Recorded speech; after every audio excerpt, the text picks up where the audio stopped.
Welcome in. Welcome in. It is our live reaction show to the Week 10 of college football. My name is Bryce Kuhn. I've got Ralph Leary in the background, and we're going to be talking about the noon slate, the 3:30 slate.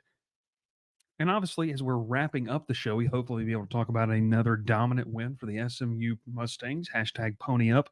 What is happening in Clemson, South Carolina? And then we'll also be taking a look at how things transpire in the friendly confines of Willie B. That and more on tonight's episode of The Crowded Booth. Make sure you lock it in. Let's roll. Let's crowd the booth. We'll see you back here in just a second. Pile in here and make yourself feel at home. The Crowded Booth is coming on. The Crowded Booth with Bryce Kuhn.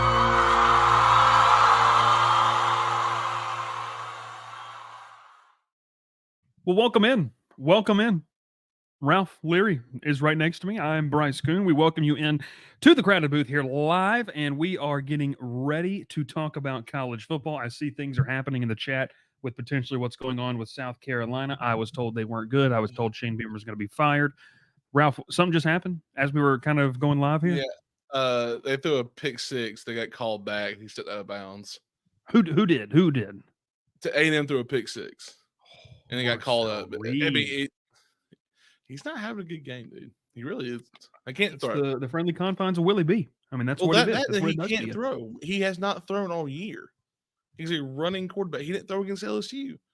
And they thought he was a good quarterback. Well, except that one long pass.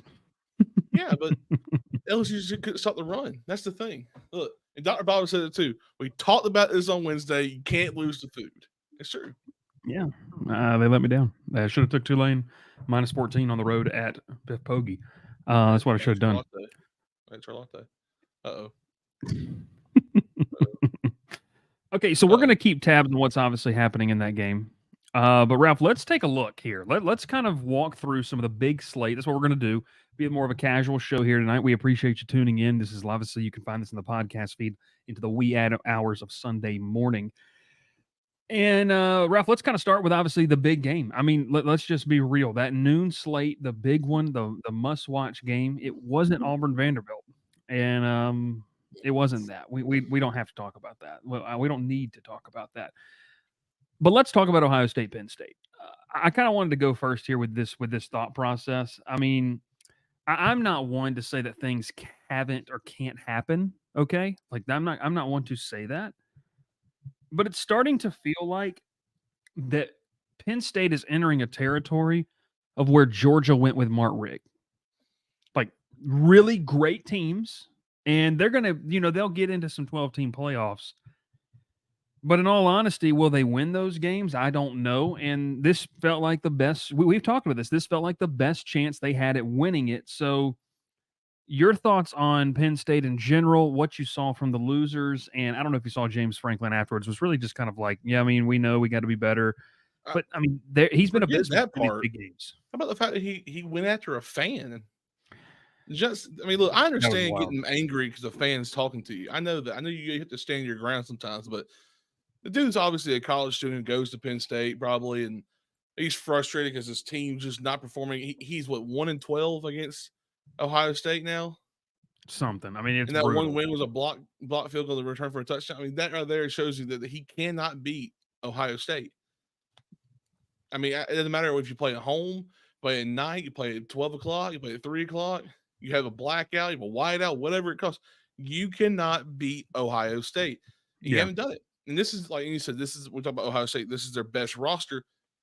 This is to me, this is James Franklin, one of his better rosters he's had. Yeah.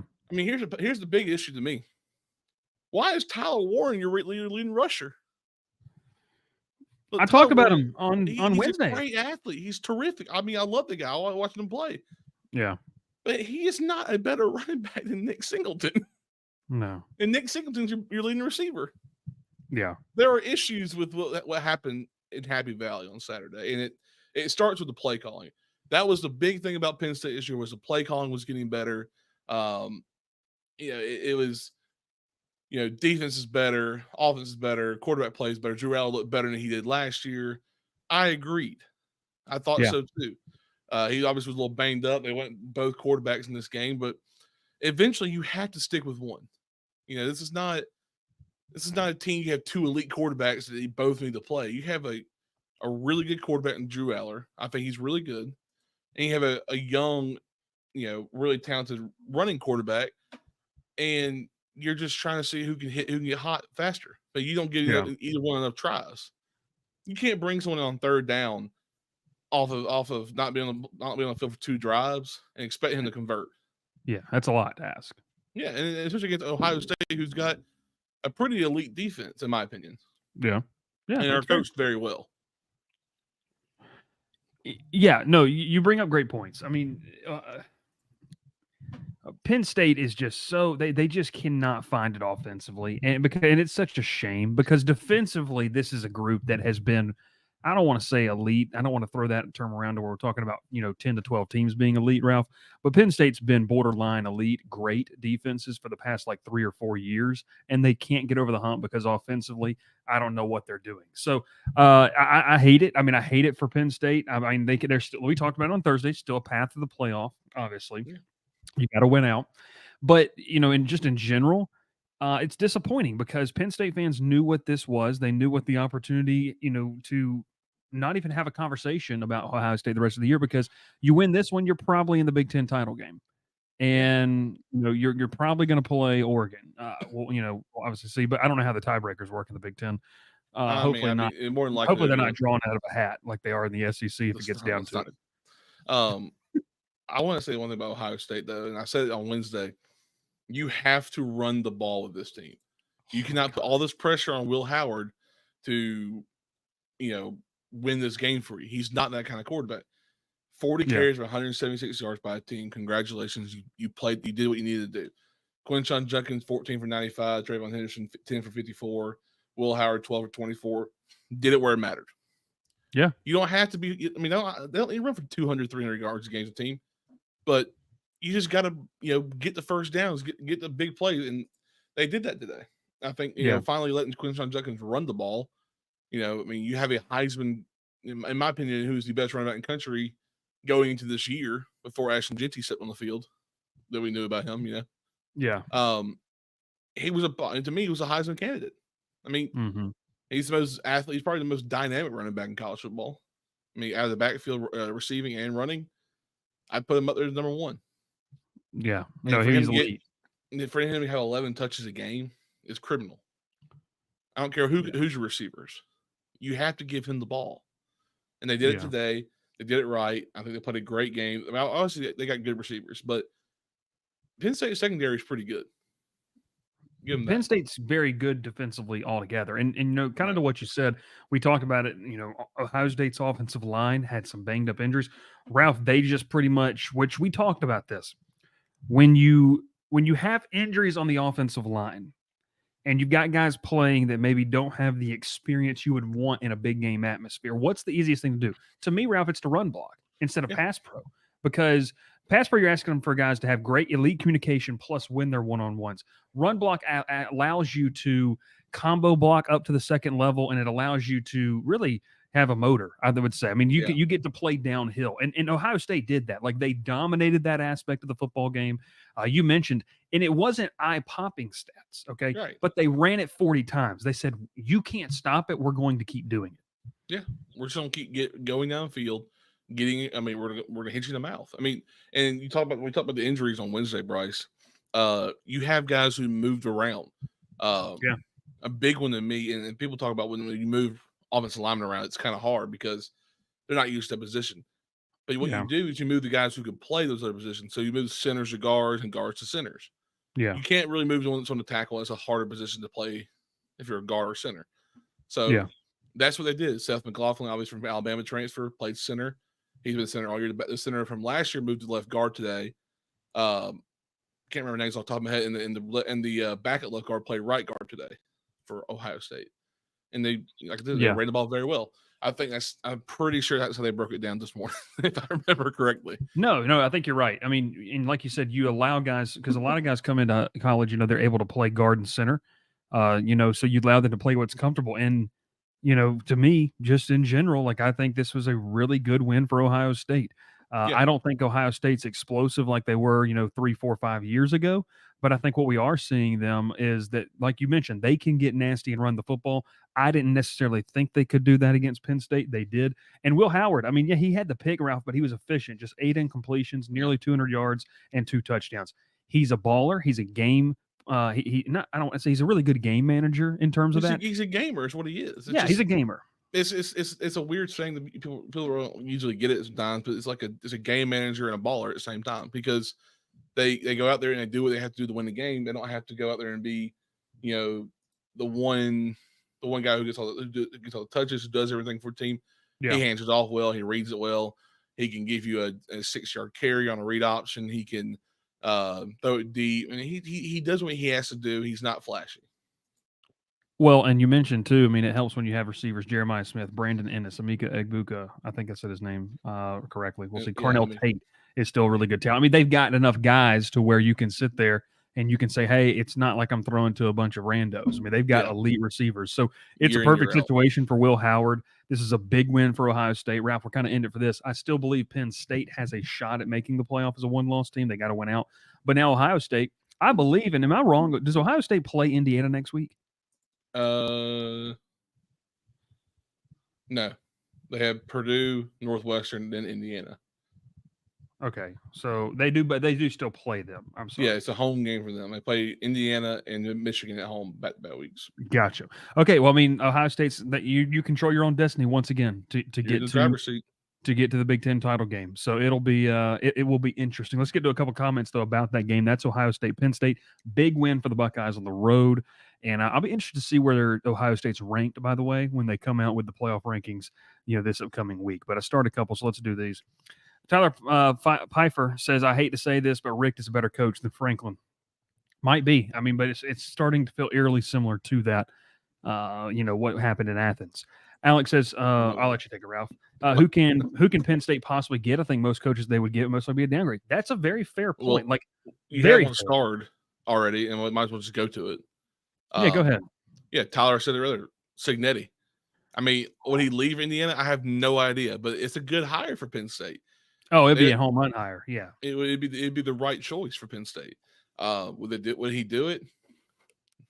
No, I did. Google him. Ask him. Google him. He's a winner though. I'll go to this. Dr. Bob. James Field Goal Franklin, only coach at a big time program that I trust Ryan Day to out coach. I mean, yeah, I think very true. Very true. It's pretty rough, but that's a big one. All right, let's go to another game, Ralph. And I'm kind of perusing the noon slots. The noon slot. I mean, if you want to go to SEC, we can talk about Ole Miss. Well, let's talk briefly. Let's just kind of glaze over. I mean, Ole Miss put up points. It was a blowout. It was an embarrassing loss for Arkansas, to a team that came into this game thinking that they had a pretty good chance of making it a close game. They were only a 7.5 point favorites or underdogs, and they get beat by 32.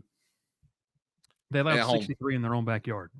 That, and you let Jackson Dart, who had a rough past few weeks, throw for 515 and 6 touchdowns on you.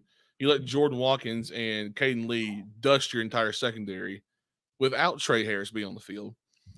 And the thing was, Ole Miss can't run the ball, but who cares when they just dust you in the secondary? Yeah. Dr. Bob brings a great point, and that's all we'll kind of say on Ole Miss. We'll talk more about them next week as they get ready to match up against Georgia. I will say, I think this did a lot for their confidence in terms of, hey, you get Georgia at home, so also, here's your shot. One more thing. It's another thing for just the defense. Back-to-back weeks with 8+ sacks. It's big. It's big. Yeah, they had 11 last week's team. They had 8 this week. 13. They had 11 sacks last week? Let's see. I might be wrong, but it might have been 9, actually. It was a lot. Dear Lord. They had 10 last week. 18 sacks in 2 games. There's teams that's their total on the season. Yeah, and that shows their defense has gotten better over the years. Obviously, Trey Amos is playing outstanding for them secondary wise, and I mean, I go back last week, like I said, it's been the run game's been abysmal for them. Last week was 31 carries for 69 yards as a team for Ole Miss, and then you come into play against Arkansas, a team that basically stops the run, and you ran 42 times for 132 yards and a touchdown. Ralph, improvements. How many sacks did Ole Miss have today? 8. Ole Miss had more sacks today, or as many, as New Mexico, Wyoming, Air Force, Mississippi State, and Oregon State have all season. Georgia Tech's, by the way, 126 in the country with 11. Just for FYI. No, it's a big one. Jared Ivey also had a big game today. Also, Jared Ivey's a dog. Yeah, agreed. Dog, NFL talent. All right, let's go, because Dr. Bob does say this. I wanted to touch this one. Duke looked like for a moment they could get it done. Then Malik Murphy melted down and Cam Ward happened. This is what I got to say about this. I mean, Cam Ward, they were talking about it, Ralph, and we can have a conversation with the Heisman race. I mean, Cam Ward's going to be in New York. I think that's safe to say. If they lean towards the quarterback, aspect of this, though, I mean, I think he's the best. He's the best option, because this guy has been very good all season. He is a massive reason, probably for a lot of people, the reason that Miami has taken a perceived jump here in 2024 from being that team that seems to shoot themselves in the foot to the team that now is playing out of their mind. So I think Miami's really consistent offensively. They can't stop a lot of people. Malik Murphy and Duke were able to put up points. Manny Diaz's return, obviously, to Coral Gables. This Miami football team is good. And you can laugh and you can say what you want. Like, they're a good team. If they lose, does that mean they're a fraud? No, I just think they're a seriously good football team. And we're seeing there's a lot of parity in college football. But your thoughts on Cam Ward and what he was able to do? I mean, the guy's a baller. Like, he's just a good football player. Years past, Miami's always been a team that looks good in the first half or struggle in the first half and don't make any adjustments. This team's different. They are just very well. I don't know if that's due to Cristobal, if that's due to having maybe they've grown up. Well, adding people to the coaching staff who can help with Cam Ward, who work with Cam Ward better, having better options, like having a run game with Damien Martinez, stuff like that helps out a lot for this team. I think Miami's just really good. Yeah. And you're wrong. You're not wrong about a team that's you're used to seeing a collapse. We thought it was them today. Honestly, for a minute I said Duke was going to have a chance to win today, and they did. And Dr. Bob was right. That first half Duke was outplaying them, both sides of the ball. But look, I say this again: Miami, Cam Ward is the best quarterback in the country right now. I don't think there's any question to that. That's fair. Takes stats away. I think just his pocket presence, his ability to get out of situations, and that touchdown throw, dude, in the first quarter was absolutely insane. If you haven't seen it, go look on Twitter. I'm sure you can find just having Cam Ward touchdown today. It was disgusting. I mean, you're not an elite quarterback if you can't do that. Well, and it's his poise, like it's the calmness that he has out there in terms of like in pressure. He looks like he doesn't care. He just that's what I'm saying. It's almost nonchalant. Like, it's crazy. He's so relaxed back there. Nothing phases him. And you know what? For a program that has had a lot of drama around them, maybe that's what they needed, is a guy who's just like, hey, we're good. We're cool. Like, everything's fine. Like, I think this, until Miami faces a team, until Miami faces an offense, which I believe they're number one offensively in a lot of different statistical categories this season, until they face an offense that can score with them, their plan is going to be to let's just outscore everybody and see how far it takes us. Or some elite defense, which I'll be honest with you, we look at some of the great defenses right now in college football, they all have big flaws. So I don't know. I'm not saying that Cam Ward and Miami can't be stopped. I'm just saying that recipe of playing offensive heavy and trying to outscore everybody might not be the worst decision to do this year. That's just kind of my thoughts on it. The only ACC team they would possibly play with a close offense and just yards per game is Clemson. Well, we see what's happening now. Yeah, and the next one below it was Louisville. And then and Louisville almost beat Miami. Further down, Syracuse. So it's showing that Cristobal's good. I mean, he needs a really good quarterback for this offense and a good run game because he hasn't had that in the past since he's been there.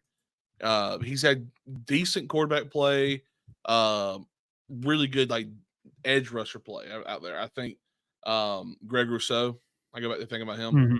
That dude was an absolute dog from his freshman year to his junior year. I think what he's doing currently at in the NFL shows. I like what Cristobal's doing recruiting wise. They're winning some pretty big key battles in the state of Florida, and from here on out, man, Miami's a team to beat. Yeah, no, that's fair. And you mentioned, you just kind of talked about that. I'm throwing up the split screen on my iPad here, Ralph, because we got to get a good idea what's going on. I got You stuck on mentioned- A&M on my TV over here, so that's fair. I mean, Louisville's up 33-14 right now in Clemson. yeah, that game's over. That's crazy. Kentucky just scored to make it 21-18 in the fourth quarter against Tennessee, so they're losing by 3. That's a game I didn't want to talk about because I didn't think it would be even more close after the performance against Auburn last weekend. Yeah. But it goes to show you, man, people can just show up to big games. Well, and it goes. Let's talk about this for a second. It goes to show you if you come out of this week and like so we're not going to do this. So I'm not going to let you do it, Ralph. And if you do it, I'm going to call you out on it. If you come out of this week saying, "Well, you know what? That means that such and such is going to happen the rest of the year." Like this year, we don't know. Like truly, this season has been so up and down, and you're seeing that. And Will says this, and this is a very good point.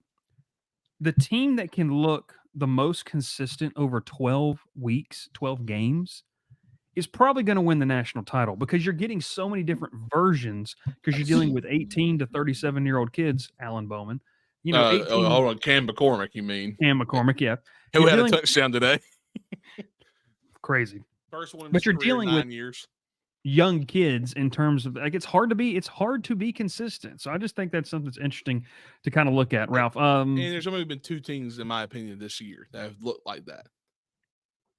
Miami, one of them. And Oregon's the second one. Yeah, Oregon's been good. Look, Oregon's been very good. People talk about Oregon game 1 or game 2 when they struggled against Boise State. Okay, now you know who Ashton Genty is. You don't judge them as much, and that's Boise State's only loss.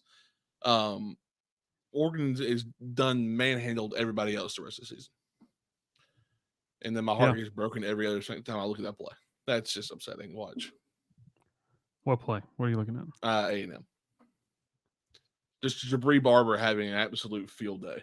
Yeah, we don't need to talk about it. Troy did win today, Ralph. That's big. Troy got a big dub, and you're back in because Ralph saw the video with Jared Parker and his kid in the locker room. Jared Parker's trying to keep it. OG Parker over there. Yeah, OG Parker. Okay, let's get to a couple more games here. Just the early slates. Virginia Tech. When we knew Kyron Drones wasn't going to play, Syracuse wins it in overtime. Look, I remember Oregon should be Idaho in game 1. First impressions coming this evening. Dr. Bob, also too to this point. Idaho's really good. Idaho's also very good FCS. They're like one of the best teams in FCS. But here's the thing: you're allowed to get better. Like I think people view this like the NFL a little bit too much, to where it's like you have to be perfect or it's over, and like you don't have to be like that in college football. It is what it is. A couple more games that we just kind of want to gloss over. Indiana's not just beating teams; they're beating teams into submission, 47-10 over Michigan State. It was 41 straight unanswered points. That's what's insane about that game. And I told you on Wednesday, bro. I said this game was kind of a trap game for Indiana because teams that go into hostile environments in the past, and Michigan State would be considered one back then. I say back then, like 5 years ago, 6 years ago. Mike D'Antoni. Yeah, those days. Yeah. During the first quarter, I'm pretty sure. Yeah, in the first quarter, it was 10-0 Michigan State. Mark D'Antoni, I'm sorry, but anyways, yes. Martin, yeah, and then they ended up going 47 unanswered points. I mean, it was a beatdown. It truly was, and it's week in, week out of how great they're preparing for teams, and that Curt Cignetti's never out of a game. Curt Cignetti's probably your coach of the year. Is that fair? I mean, I'd say so personally. I know how ESPN and AP voters are now. If if Colorado somehow won the Big 12, they give it to Dion. Yeah. No, Or I mean, I if- get that. Or if Miami goes undefeated, wins national championship. Clark Lee, honestly, that's another one, Gavin. Clark Lee really deserves it.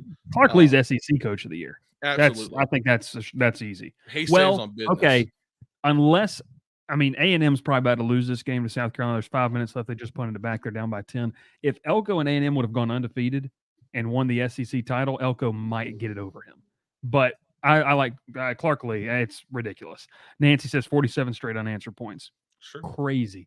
SEC. It's an NFL defensive line. Like that's what they have up with there. one guy who's probably going to go pro next year, and the guy who's going to go pro in 3 more years because he's only a freshman. I think Tonka Hemingway is going to go pro this year. I might be wrong. I don't know how old he is, but yeah, no, Kyle Kennard's a borderline 2nd round pick. I feel like at this point. Yeah. Couple more scores though, Ralph. Houston with back-to-back big wins over there in the Rocket City. Don't bring them up. Please stop. I don't want to talk about Houston. Well, I was going to say Houston wins 24-19 over Kansas State. There's chaos in the Big 12. The Big 12 is absolutely Nancy. We're trying to wait for that game to go final. We're going to talk about SMU here in a second. Oh, I don't worry, Nancy. I mentioned it at the beginning of the show. 34-3. Ralph, let's talk about it real quick. Yeah, Texas. Did you bring the tortillas? No. Oh, I got some in there. Go get them. Go get them real quick. Show them in my apartment. I can't throw them. I just bought them. Texas Tech gets themselves back in the Big 12 title race as they beat Iowa State. A top 15 team goes down. The Big 12's in complete chaos. We're going to talk more about this on Monday night, by the way, so make sure you tune in then. We're typically live on Monday and Wednesday nights. We're testing out a little Saturday night show, and right now over 200 people watching, so make sure you smash that like button, subscribe to the channel, and head over to the socials. But Texas Tech beats Iowa State. Rocco Beck threw for 299, but Taj Brooks, 122 yards for the for the Red Raiders. They are able to back and forth play this game. A massive win for Texas Tech. It's huge. They're back in the Big 12 title race. You got to love that. I'm going to roll through a couple more before Ralph comes back. Oregon, Michigan. Look, Michigan's just outmatched. It's a complete roster flip from where they were, a staff flip. They're probably going to lose 5 games this year. I mean, they could maybe lose 6 at this point. But I absolutely love what they've been able to do in terms of what's happening at Oregon. Ralph mentioned they are very much a team that is just week in, week out playing at a high level, and it's huge. Look at Ralph. Texas Tech football. Ralph's Big 12 champion, right, Ralph? Was that your Big 12 champion? They're back in the hunt, though, baby. It was my sleeper team. That was your sleeper team. You didn't pick them to win the Big 12. No, you did. Oh, I did. But they were my sleeper team and my team to win the Big 12. Okay. Alex says the same thing with Oregon. Week 1 it's just week 1, man. Anything can happen. Alex says, how did Texas Tech go to OT against Abilene Christian? Because you can get better. Like the team that's peaking in September is probably they not lost last week by just a shootout game against TCU. Bren Morton, the starting quarterback, got hurt right before halftime and did not play. Will Hammond, a freshman, stepped in and played. He played a good game for Texas Tech, but once they kind of figure out what he does best, they shut it down. Sonny Dykes shut it down quick. Yeah. But look, this team's good. Texas Tech is a sneaky good team. I have a hat though, Gavin. It's a 2020 hat. Well, now we've gotten political. There we go. No, Rocket Sanders is about to win South Carolina this football game. Let's go to real quick. Dr. Bob says Michigan completely misread. Ralph, when you went away, I was talking Michigan, Oregon. Yeah. Oregon looks really good. Michigan completely misread their quarterback situation in the offseason. Do you think that will influence the decision of a current LSU commit? I think they're going to try, as they should, but I don't think he's flipping. Nancy, we're going to get to this one here in a second. I want to go through this afternoon slate. Ralph, let's talk about this game. Well, I wanted to say one thing about the Oregon-Michigan game because go ahead. Dylan Gabriel's not going to put up major stats. The dude's efficient. Yeah, no, that's true. He's a faster, more athletic version of Will Howard, I think. Dude runs well. He's got a good arm. He's very accurate. He's got great receivers. Hopefully, Tez Johnson's okay. I heard he went down in the first quarter. Former Troy Trojan himself, former Pinson Valley. To y'all, Pinson Valley standout. Yeah, to all you Tech fans who like Zach Pyron. Was Zach Pyron his quarterback, or was that before him? What year did Zach Pyron come out of high school? 21. That would have been his quarterback probably. They won a state title. Yes, or at least went to one. I can't remember. I don't think it might have been his quarterback. It might have been Bo Nix's brother. Well, Caleb before he transferred down to Central. Yeah, so it probably would have been. Yeah, so no, Pyron would have played with him. Maybe. Yeah, I don't know. I don't remember. They were teammates. I know that. Ralph, I'm going to run through these scores real quick. Army without Bryson Daly, physical win. They said, hey, remember, we can run the football. 20-3 win over Air Force, continuing their march towards a potential AAC title. Let's roll through a couple more of these. We're going to talk Florida, Georgia here in a second, but I wanted to get some of the smaller ones. Maine went up 7-0 on Oklahoma, and they wanted to stop the count. They wanted to absolutely stop the count, but they couldn't. They didn't. And Oklahoma wins at 59-14. NC State, 59 points against Stanford. Stanford's not been as bad as I thought they were going to be this year. They're not good, but that's a big momentum boost for an NC State team that really, really needed something big there. Alex says, bless you there, Ralph. Thank you, Alex. I appreciate it. Nancy says, transfer portal has helped Oregon and Miami. Yeah, no, it definitely has. They already have great talent, and they've added around the edges, and it's made them borderline elite this year. We saw NC State run the ball finally. Jordan Waters, 5 carries, 115 yards, which is crazy. Hollywood Smothers, 16 carries, 100 yards. Just great running game from them. CJ Bailey looked great today. 3 touchdowns. Look, I've been on the same page that Ashton Daniels is not a bad quarterback for Stanford. He just needs some better help. They don't have a lot of talent. 6 for 8, 70 yards passing, but he also had 11 carries for 130 and 2 touchdowns. The guy was not looked at as a good quarterback out of high school because he had to hand the ball off 65 times a game because Justice Haynes was his running back. So, sorry. Alex says, is it crazy to say NC State has been better when Grayson McCall has been playing? No, I don't think that's offensive. I mean, just look, McCall and NC State, we all thought it was going to be something where, like, hey, yeah, he's a very accomplished, like Ralph, I said this, Grayson McCall was a very accomplished G5 quarterback. One of the more accomplished G5 quarterbacks we've seen in a while. Like, they'd done a lot at Coastal Carolina, and it just didn't work out. Like, it just kind of flopped. And then obviously he had the injury, which he retired, and it's ended his career. So it is what it is. By the way, South Carolina just scored another touchdown. Joshua Simon, a 57-yard receiving touchdown. And the Willie B is rocking. The Willie B is rocking. Since we weren't going to, we're wait till this game is over. I might as well just go ahead and say it. Well, before we get to it, I want to talk about one more game. And then can we get to it? All right. Yeah. Let's talk real quickly because we want to clip this for a video. Florida, Georgia. Ralph, I want to tell you because I've been there. Those are the pictures that surfaced over on Jackets Online. Me there with my now wife. Look, Jacksonville's a weird and wacky place. There's a lot of different things that you can take away from this game. I've sat here and said, defended Carson Beck to a certain extent. Carson Beck's not been very good. He's in a nightmare stretch of his career right now. It doesn't define him as a player in totality. Ralph, I've talked about this from an NFL perspective. He still has all the measurables. If the decisiveness gets better, some team's going to fall in love with him. But the thing is that Georgia's winning with defense. They need to run the ball more, in my opinion. They did lose ETN in this game. But obviously they're saying he could come back next week against Ole Miss. Your thoughts, because I want to take it. Let's talk about the winner first. Georgia survives. This was a ugly game, but sometimes you got to win ugly. And I don't know. I mean, Carson Beck's got to get better decision-making, but this defense is elite. I mean, their defense is very, very good. They to me, Bryce said they were the best pass rushers in college football. It starts up front in every game.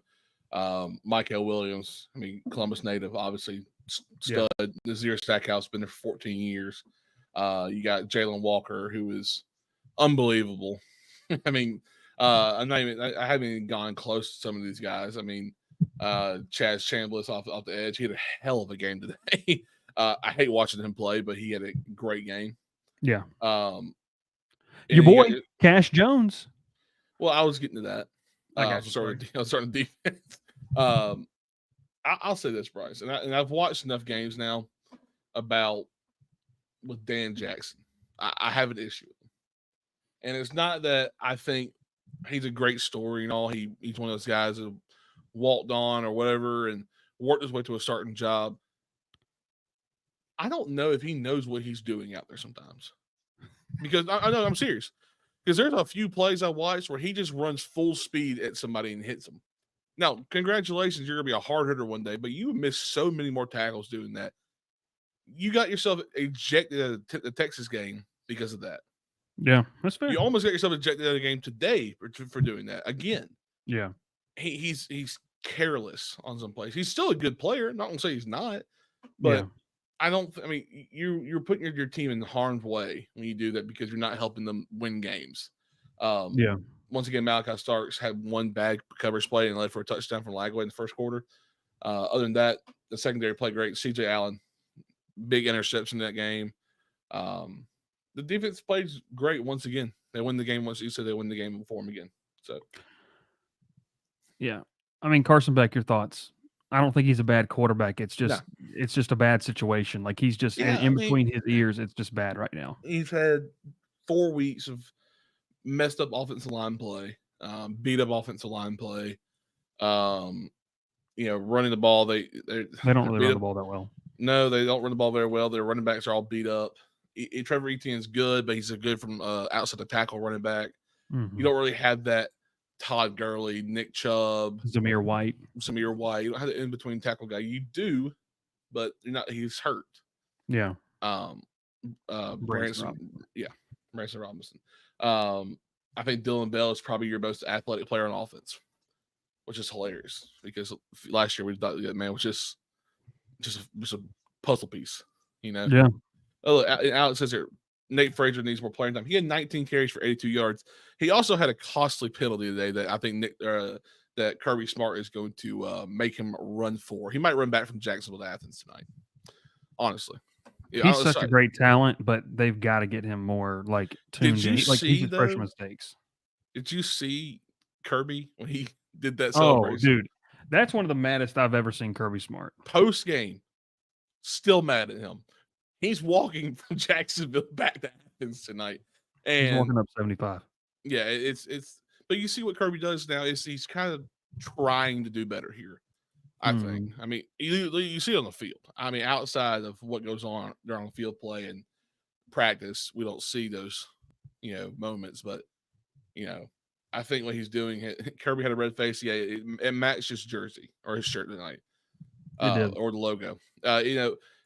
Yeah, but back to Carson Beck, he's not bad. I think he's doing really well. Look, college football is hard sport. Yeah, Florida's not a bad team. The fact that Florida has 4 wins, Bryce, is way, way further than we thought they'd be right now. We also said Billy would be gone before Tennessee. Yeah. Billy's bought himself another year. I mean, you had your true freshman quarterback step up today and had a great game. Well, and 6 passes he had.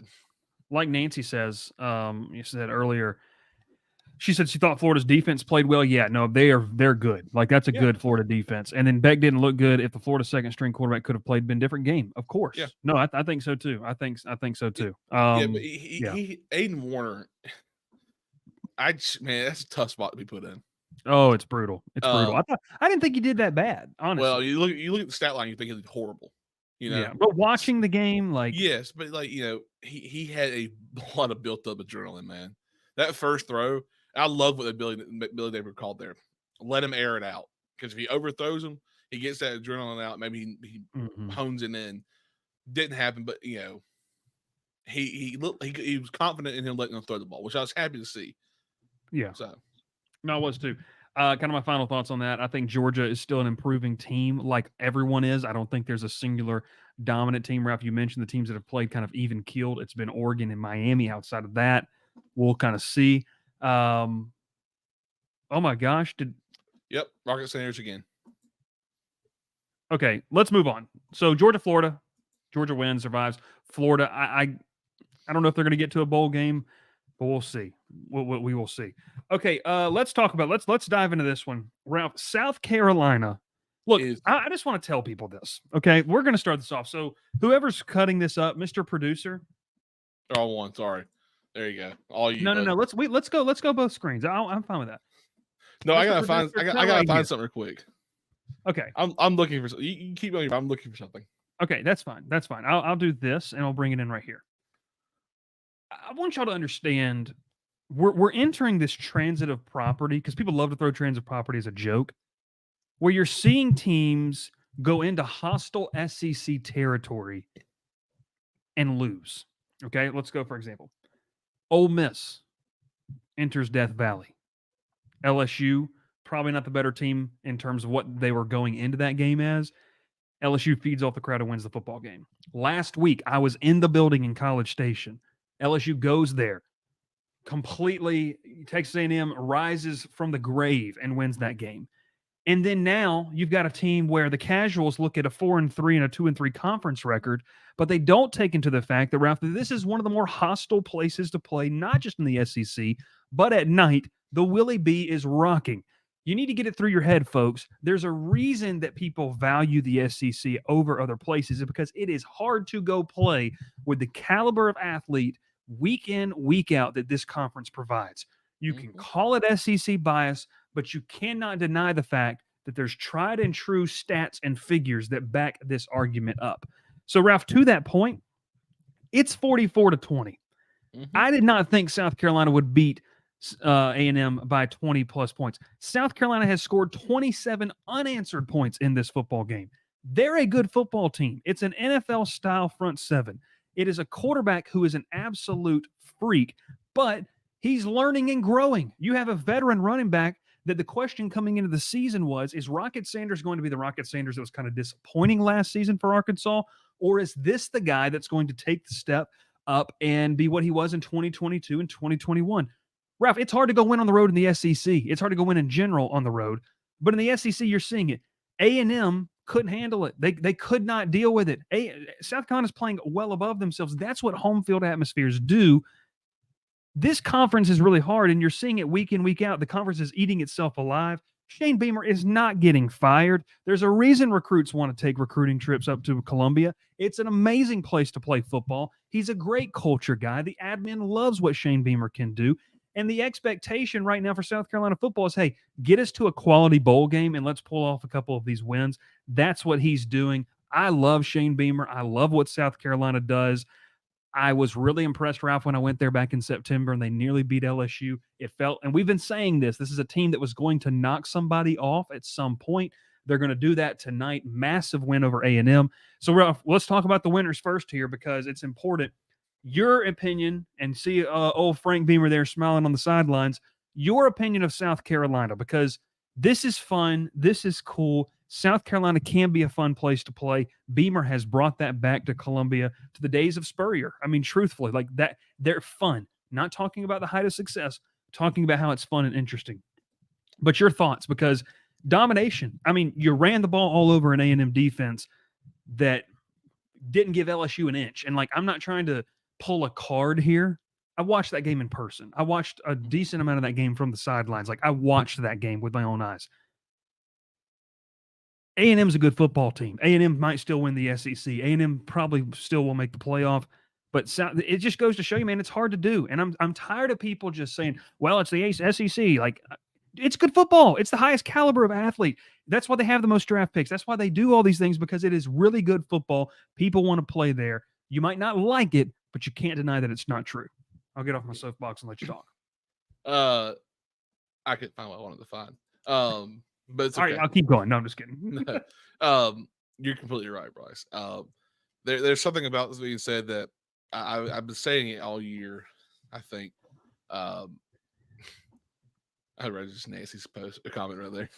We're gonna get to that, Nancy. I promise. Right after we are, especially because this is the SMU podcast. That college football is better when Auburn, South Carolina, and Florida, year in, year out, are competitive at home. Yeah. It makes those teams that come into play there have to play their best to win those games. Because if I get to watch, let's just say if A&M would have won this game, okay, you put them at, 7. A&M comes into Jordan Hare, and it's a 6-win team Auburn or a 5-win team Auburn who needs another win to make it to a bowl game. They're playing at a top level that game. Yeah. They're going to be playing, just full on football, full contact, ready to go, ready to hit. They want to beat you. That's the thing. You're not getting that with Auburn right now, but you're getting that with South Carolina. And you're seeing what happens when you go to a hostile environment like South Carolina right now. Lenora Sellers, Rocket Sanders, dude, this team is electric. It's not just electric; they're dangerous. I mean, he was hurt. He got hurt tonight, but Mazio Bennett's a dude. Yeah, dude. Did you see that injury? Yeah, that was weird. And what made me mad is I know SEC put out Thursday about the injuries. Now, if you're faking injuries, they will fine you. That wasn't a fake injury, and I saw some people saying that was probably the biggest flop ever. I'm like, the dude landed on his knee, on his back landed on the guy's knee, and then his head hit. If you watch it again, his back of his head hits that ground, just right in that spot, on your middle of the back of your head, where it would give you a problem. It would make you a little dizzy. Yeah.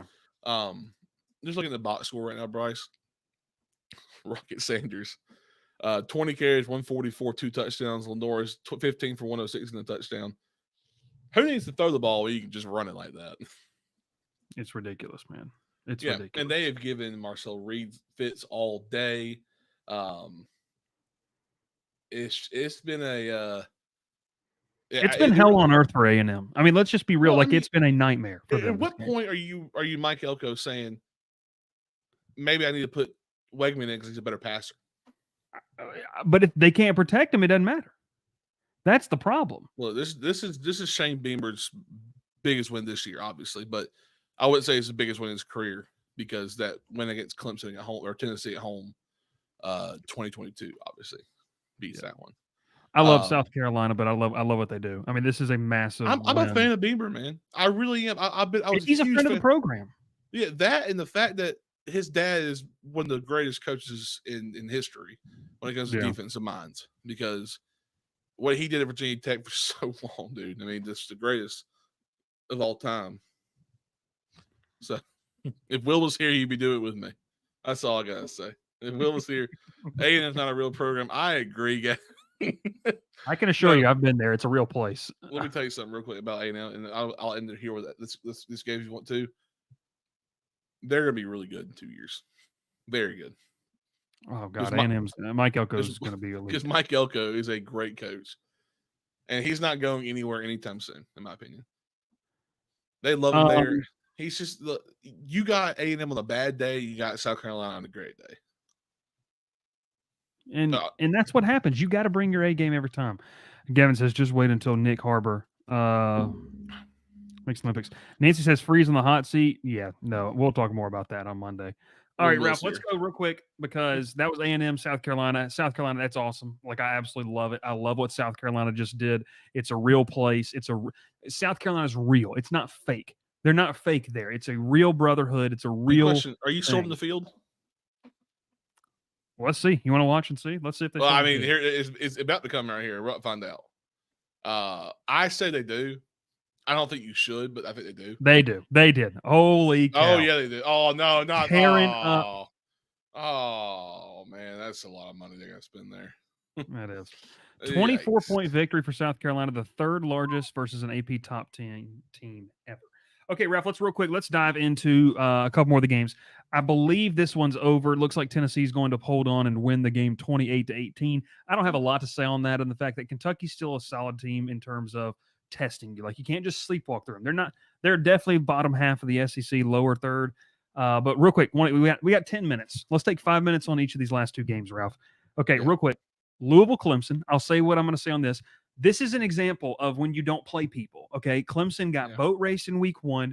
They built up this mirage that they were going to be back and they were going to be real, and then they face a team that can score. Louisville doesn't stop a lot of people, although they did stop Clemson tonight, and you're really seeing who this Clemson team is. I think they're still good, but this really hurts their playoff hopes. Like, you got to win the ACC title now, in my opinion, especially with the way the ACC is going. Yep. Jeff Brom is an elite coach. In terms of the ACC, I mean, he's got to be a top 3 coach in the conference. Louisville wins it 33-21. So, Ralph, give me your rapid reaction to what you. I don't know if you got a chance to watch the game at all. I watched a bit of the Tennessee or Louisville game. Yeah. But like you said, you're not wrong. If you're Clemson, you haven't played much of anyone but Georgia. You got boat race, like you said. You played some close games. You probably should have won by more larger margin. You won some games you definitely should have won. I think Klubnik's looked great this year. Against bad competition. Yeah, but that's what you're saying. But he looked efficient though in those games. Yeah. That's the kind of thing I take out of those. It's like he's not throwing a lot of interceptions. He's keeping it close to his team. He's not turning the ball over a lot, so that helps him look better for future games. But this is a really bad loss for Dabo, especially at home. Yeah. You can't lose games at home like that. You really can't. Kate Ludwig threw 55 passes, by the way. It's crazy, man. It's absolutely nuts. All right, but that's Clemson. Clemson, I mean, you're not who – Clemson's exactly what we thought they were going to be. They're a good team, not a great team. They are. The two good teams you're playing have beaten you, and that's kind of that's really kind of the wrap-up thoughts on this. Now, Louisville, Ralph, let's talk real quick about Louisville. Louisville's still alive in the ACC title race, an outside shot, but you're seeing Jeff Brom, Tyler Shuck has been very good. They can score points. They found some defense against a not so prolific Clemson offense, but on the road, we talk about it's hard to do it. Jeff Brom and company just did it. Talk real quick. Let me know what you think about the road win for Louisville, because this is a big one for them to stay alive. This is a huge win for this program, because he already had 2 losses in conference play, to SMU and now to Miami. And Miami. You have to win out. You have Pitt awaiting you the second to last game of the year before you play Kentucky. You can't have mishaps. You have 2 conference games left. It's Stanford and Pitt, and then you have Kentucky. You cannot mess up in those 2 games. And you have to hope that Miami gets beat at least once, or SMU gets beat once, because it ain't Clemson, I guess, because Clemson only has 1 loss in things have got to break for you, for sure. I mean, if you're talking about a car seat, you're in the hang on to the back of the car, like you're hanging on for dear life. I got you. You're not in the driver's seat. Miami's in the driver's seat with everyone in the back seat. Well, Ralph, let's end it with this. Do you know who's in the driver's seat, sitting right there with Miami? They got 1 cheek on each seat. That is Pony Up, the SMU Mustangs. I had so much fun diving back this week into SMU wouldn't be that good. Yeah, Pitt might not be the elite team people thought they were, but nobody thought they were elite. They were number 18 in the country, properly rated for a team that really hadn't played anybody. Kevin Jennings, 17 of 25, 306, 2 tutties. There's still 7.5 minutes left in this football game, Ralph. It was 31-3 at halftime. I'm here to tell you, Nancy says pony up. Alex says SMU ponies. It's good for the ACC. It is. SMU's for real. And I'm telling you this. It's only going to get more difficult to unseat them if they get an early seat at the table in the ACC. They've got the money. They've got the backing. They have the donations. They have people that want to be an elite program. They can trend that way. Maybe it's good for the ACC in terms of optics, but if you're an ACC team in the middle, you're like, oh, man. Like, the fact that they came in year 1 and took care of some business, regardless of what happens the rest of the way, Ralph, SMU is awesome. This to me was this in my opinion is a program that is finding themselves. We'll see if they hold on to Rhett Lashley in the offseason. But you're seeing this is an electric offense, Ralph. An electric offense when they can move the ball. Let's take a look more of the stats. 306 through the air. They ran for 166. Matthew Hibner, 3 catches for 108 yards. They forced some turnovers. Eli Holstein, thrown 47 passes. Pitt cannot run the ball. SMU has a really good defense. So let's talk about it. Yeah, Kobe Wilson. Let's end the show with this. Talk about it. Kobe Wilson, man. I'll tell you, the kid from Snellville, Georgia, transferred from Temple, played linebacker for him, I think. He's just balling out right now, man. 11 tackles. Yeah, 11 tackles. As a team so far, 8 pass deflections. They get after it. They're just right here, like a seatbelt. Like I said, if they're in the driver's seat, they are seatbelt right there next to Miami. And this is a team you don't want to play them at home because they're getting loud down there. Look, Dallas is popping, baby. Yeah. Preston Stone's playing, you know it's bad. Oh, now see, now you just lost SMU fans. Now you just lost them. Oh, No, look, they're always going to boo-hoo. appreciate. They're always going to appreciate. Look, I love SMU. My shirt's on the way. Not really. I will be buying one soon. But we also I said beginning of year Preston Stone was going to be a top quarterback, and I was wrong. Kevin Jennings has been the guy. Sorry, apologies. Kevin Jennings is a dude. He's a dude. Yeah. No, SMU's elite offensively. They can do a lot of things really well. They can hit you in different areas. I think rolling into Charlotte, like I've already told the wife this, if SMU's in Charlotte, I'm going to be tempted to go that Saturday night up there for the ACC title game. Well, what if your team's down there and they're up in Atlanta? I don't think they're going to be, but yeah, you do bring up a good point. Well, now the door's open. They can obviously door's wide open now, but the door was already open technically, but it was cracked. Now it's just kind of no, it's actually wide open. LSU could have Yeah, actually it's just very won true. out because of the stupid tiebreaker rules. It'd be interesting. Dr. Bob says Preston Stone had a great year last year, just hasn't been the same since the injury. I saw him up close and personal last year. I despise them. My tip of the cap. No, they've answered the call. They've answered the call. Hey, we appreciate you tuning in. Live reaction college football show. Ralph, this was fun. We don't get to do a lot of these. I won't be able to do one next week unless I'm going to do it from the field. Because, baby, we got college game day rolling into town, into Baton Rouge. It's going to be a lot of fun, an electric weekend. Addy. Quick question. Will we get to see a possibly you join game day somehow? Why? Because of the game day, baby? Making a pick? Yeah. Yeah, people around here have called her the game day baby. And so I'm going to try to see. But there's rumors that Joe Burrow is going to be the guest picker because the Bengals play on Thursday night. So I guess Burrow outweighs. Boo. But we'll see. Oh, he had 2 years there. Come on. He had 2 years. She was born there. I will say that, Ralph, he comes out in the Burrow jersey, that people are going to go nuts. Yeah, I'm putting LSU by 100. Yeah, it'll be ridiculous. LSU, Alabama, it's going to be a lot of fun. Hey, tune in on Monday night. We'll be back kind of recapping some of the action, where we mixed up, where we kind of slipped up. But, hey, just kind of the instant reaction. Appreciate you tuning in. Make sure that you subscribe to the YouTube channel at The Crowded Booth, all the social media platforms, thecrowdedbooth.com.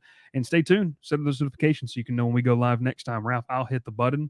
I appreciate you. Thanks so much for tuning in. We'll catch you next time. Pile in here and make yourself feel at home.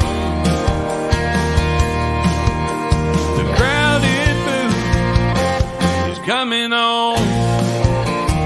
The Crowded Booth with Bryce Coon.